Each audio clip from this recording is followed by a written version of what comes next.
How is it that a few simple notes can instantly capture the rain-soaked melancholy of a fallen empire or make the towering majesty of a delusional theocracy feel completely immortal?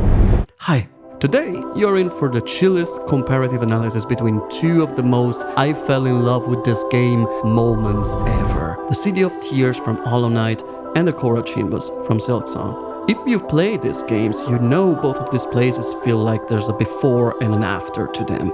But here's the thing, while they look similar on the surface, their musical core is doing two completely different things. Will we actually unravel the complex musical codes hidden within these soundtracks without our brain completely melting from the high-level music theory and probably even bordering on philosophy? There's only one way to find out. Let's dive in.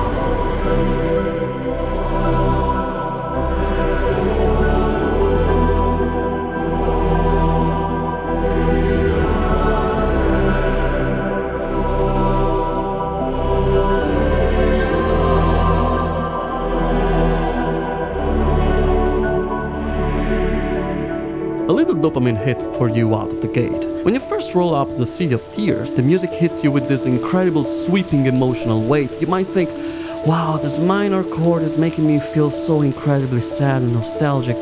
But are you really sure that this chord is actually minor? Why don't you let me know in the quiz that's popping up right now on the screen? I'll give you 5 seconds to think about it.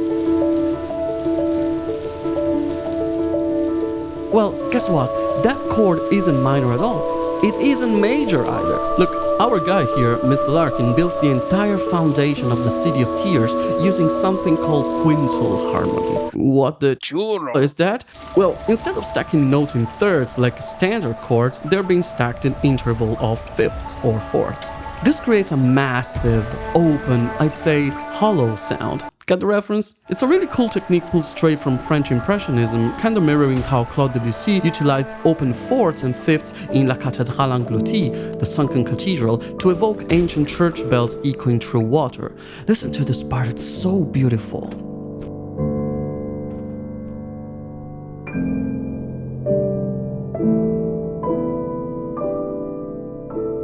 Hey, we gotta move on now, but pinky promise you're gonna go and listen to the full piece after this video. So, because the music refuses to settle into major or minor, it hangs in a state of neutrality. It feels warm, yet unspeakably lonely at the same time. It's a musical paradox that mirrors your cognitive dissonance as a player. You've found this breathtaking jewel of a city, but it's devoid of life. Speaking of fifths and fourths, look at the first harmony of the Choral Chambers track. Yes, it's an E-flat major 7 chord, but here's the thing, if I had to play a lead sheet where the first chord is an E-flat major 7 chord, knowing only the melody line, I would play maybe this one, or this one, which are typical, I'd say, stock E-flat major 7 chords. But Choral Chambers starts with this chord. You can think of it as 2 power chords stacked on top of each other. Why is it important? Well, again, intervals. Power chords are built on a fifth plus a fourth, which gives them that, again, open sound. Sure, stacking them up will generate an E-flat major 7 chord with the third and the seventh being played by my right hand, but our ears perceive not only the quality of the chord, whether it's major, minor, and so on, but also its voicing. That is, the fact that, except for the connecting bridge between the two hands, all intervals in this chord are either fifths or fourths. Like in the City of Tears, this voicing idea evokes a sense of grandeur, awe, majesty. If you want to get philosophical though, you can say that in the Choral Chambers this majesty is only apparent, as a combination between these 2 power chords generates a concrete traditional triad, as if this sense of beauty and godliness was, at the end of the day, just a facade. Or maybe you have a different take on it, let me know in the comments, but stay focused as we're about to delve into some pretty interesting and hidden features of the kingdom's capital.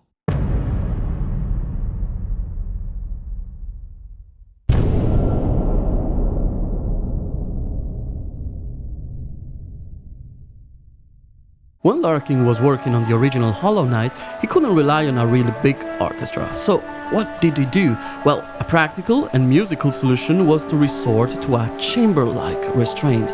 Look at the score.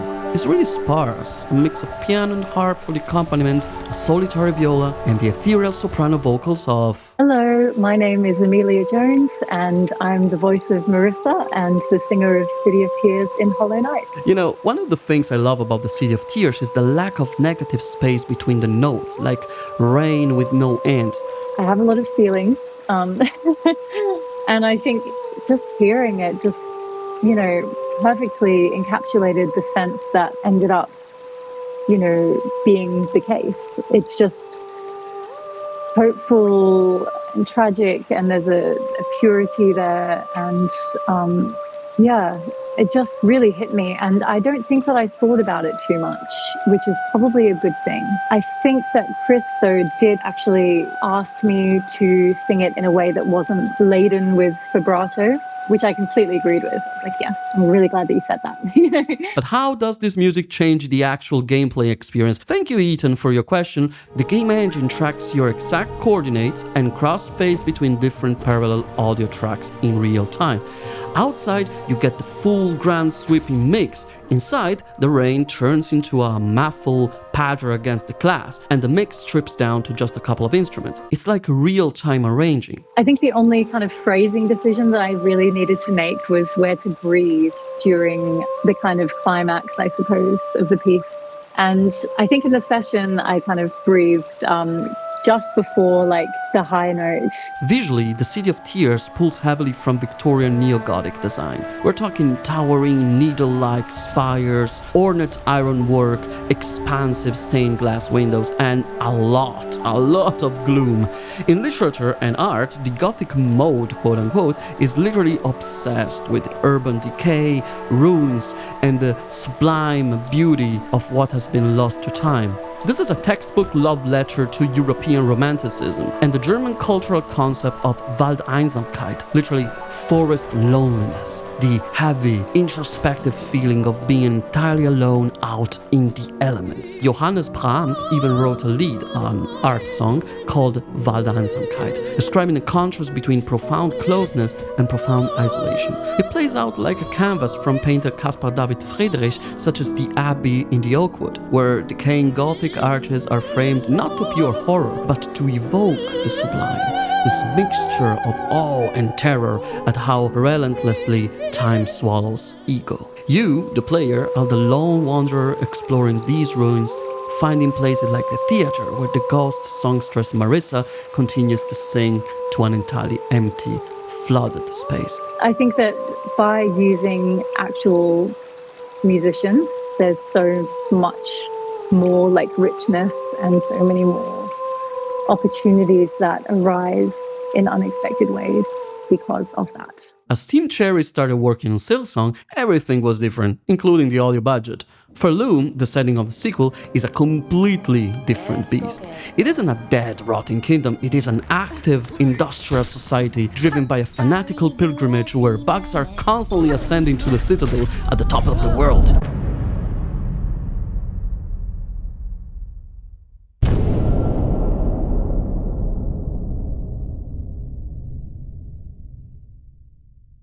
Back during the Catholic Counter-Reformation, when the institutional church was struggling against a loss of geopolitical power, they constructed cathedrals like the Chiesa del Gesù in Rome, with aggressive gold ornaments and overwhelming acoustics.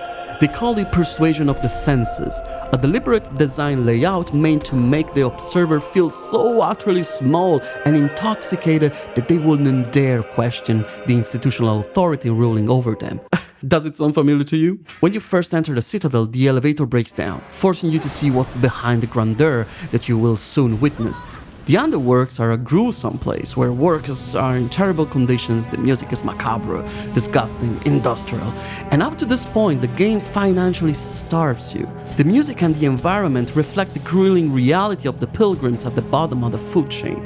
As you make your way out of the lower areas, you start to see a glimpse of the beautiful gold of the citadel, but the environmental title card that says Choral Chambers isn't accompanied by any music. You walk to these pristine, glorious halls in absolute expectant silence, waiting for a jump scare or an enemy ambush, and as a matter of fact, after a brief confrontation with Lace, the distant scream of grandmother silk captures your attention. Threads of silk fall all over the place, and then you finally hear it. The music explodes into that glorious angelic choir. But the exact moment you pierce this threshold, the entire economic paradigm shifts too. Enemies start dropping rosaries in massive, life-changing quantities. You are suddenly showered in exorbitant wealth at the exact same moment the music sweeps you away. But of course, it's a trap.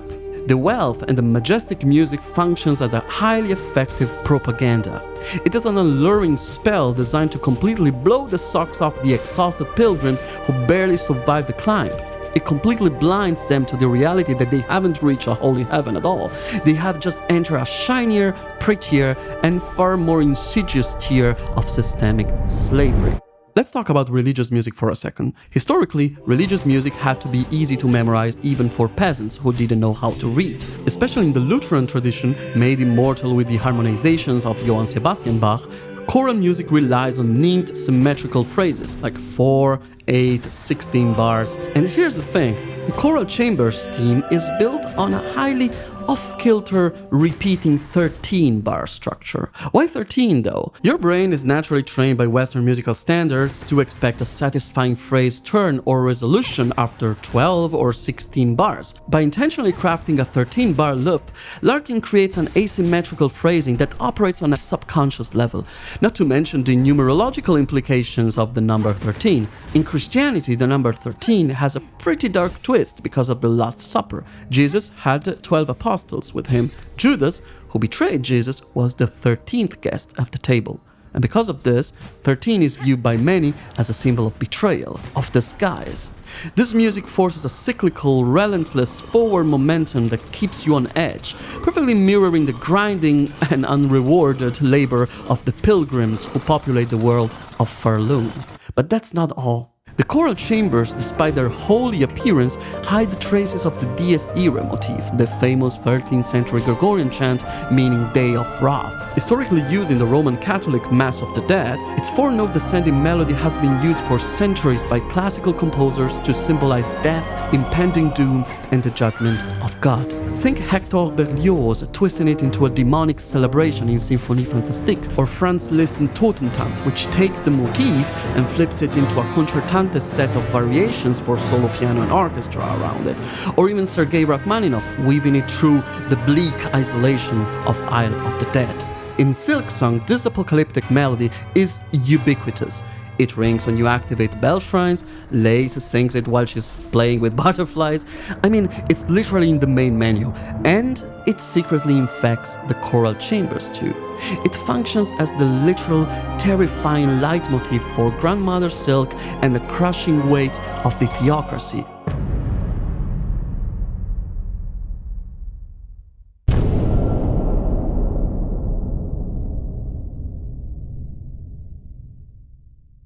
Hey babe, it's Hollow Knight music theory time. We are officially at the exact middle of our video, which means it is time for the long-awaited return of the harmonic analysis 90% no damage speedrun that you were looking for, with the two tracks being compared side by side. Are you ready?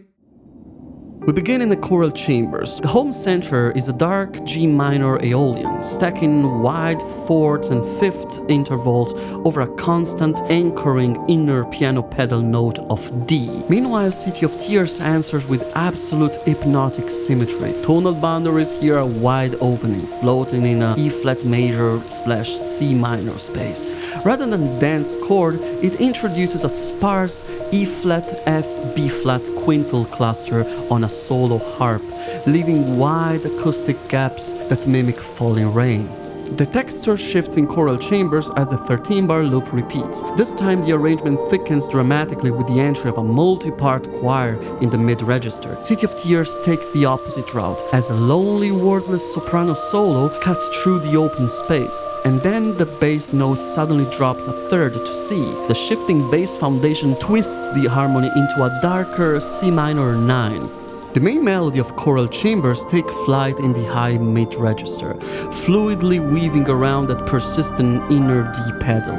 It is an elegant illusion, flowing lyrical freedom trapped inside of a rigid cage that repeats E flat major 7, F6, G minor. City of Tears opts for a quiet pause instead, using a brief 2-bar instrumental buffer clears the way for the next section.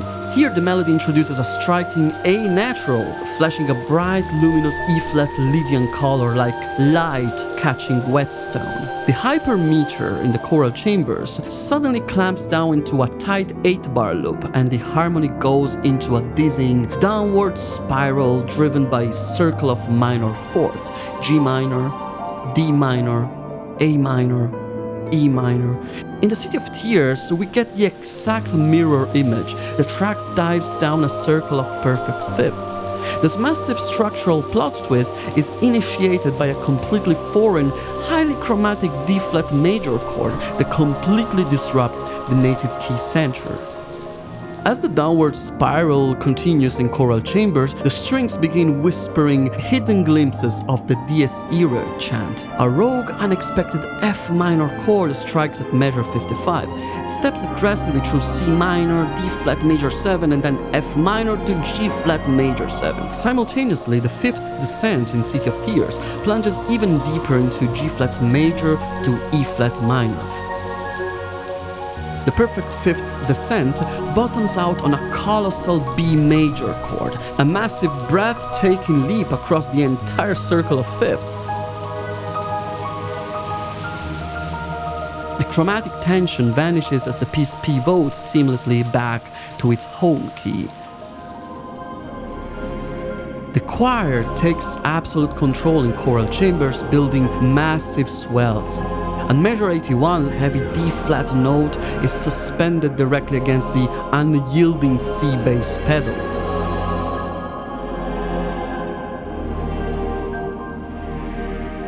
In City of Tears, the lower strings seize the melodic lament over a prolonged, stable E-flat pedal point. To disrupt the listener's footing, staccato string accents introduce a subtle polyrhythmic friction that pushes against the native 12/8 pulse, creating a kind of a floating sensation. We return to the native key in choral chambers, but the original theme is fractured and scattered. The choir lines introduce intentional rubbing dissonances, culminating with this G and A second clash before the arrangement fades out on a wandering E-flat chord. City of Tears deliver pensive resolution. The dominant G major chord resolves into a deep C minor tonic. The orchestral layers slowly go to sleep one by one, eventually leaving nothing behind but one last lonely hollow signature piano chord.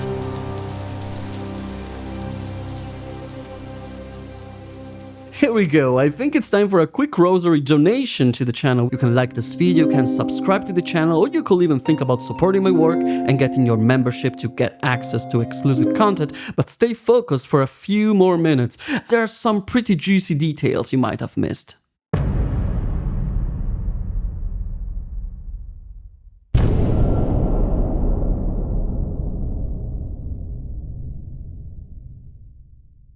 So, is the City of Tears music diegetic or non-diegetic? Well, Marissa is singing it in the theater, right? But at the same time, if you absorb her with a dream nail, the theme still plays, although not in the theater. It's like the City of Tears is permeated by it. Oh man, it's the Scar Singer Carmelita gate all over again. Music starts diegetic, becomes half diegetic, then non-diegetic, then back. There's a great interview with Ennio Morricone, the famous film composer, who speaks about how in film the real magic isn't about the music per se, but more in the transition of the music from one layer to the other, which is what the audience notices. Crucially, there are no active scheming villains in the City of Tears when the player finally arrives. The music is an elegy, an invitation for the player to find the bench, listen to the muffled rain, and contemplate the melancholy of a world that has already ended. I wasn't sure that I would be the character in the game. I think when I was recording, I didn't know that was happening. So Marissa herself, caught me by surprise in the best way. I think the impact that, that moment in the game has, and that City of Tears has, invited players to take a moment from the chaos, and it was a moment of peace within the chaos, and it was very deliberate, and it kind of got people to just sit and listen and take a breath. And I think that that's really special in the game. What about Farloom then? Well, the question you should ask yourself is the Choral Chambers diegetic or not? And the answer is, again, Kinda. The Choral Chambers theme is explicitly documented in-game as a physical sound cylinder. It's a literal guide track for the choir. That means the gorgeous, overwhelming music you are hearing while exploring the citadel isn't just background. It is the actual physical song being sung in real time by the entire population of choir bugs. The lore reveals this music is the manifestation of a magical seal used to keep Grandmother Silk bound in a state of eternal slumber. The song itself is a weapon of suppression, deployed by the conductors to maintain their theocratic stranglehold on the citadel. In Hollow Knight, the music is an act of preservation. Even when a civilization collapses into ruin, its ghost remains there to make us want to linger in its reign forever. But in Silksong, the music becomes an instrument of subjugation. The delusional prison of the choral chambers proves that a living world can be far more hostile than a dead one. It reveals that the most insidious traps aren't lined with spikes or guarded by monsters, but are woven out of golden threads and angelic hymns.